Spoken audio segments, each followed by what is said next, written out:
Deux lois encadrent le consumérisme en République du Bénin. D'abord, la loi numéro 2007-21 portant protection du consommateur, une loi qui vient renforcer le cadre juridique existant. Elle cite globalement les conditions dans lesquelles les biens et services doivent être mis en consommation. Tout bien ou service pour être mis en consommation sur le territoire béninois doit faire l'objet d'un enregistrement. Cela veut dire que l'autorité publique doit avoir un œil sur ce qu'on met en consommation. Maintenant, ce qui concerne les produits qui sont mis en consommation ou les services, le consommateur doit avoir la liberté de choix.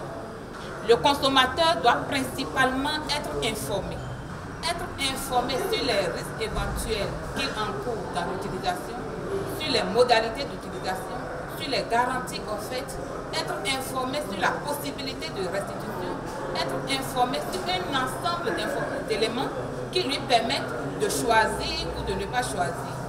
Par ailleurs, le consommateur ne doit faire objet d'aucune discrimination. De même, la spéculation des prix est interdite. Le deuxième texte de loi réorganise tout le secteur du commerce. Intitulé Loi numéro 2016-25 du 4 novembre 2016, portant organisation de la concurrence en République du Bénin, elle vise à bannir la concurrence déloyale sur le marché.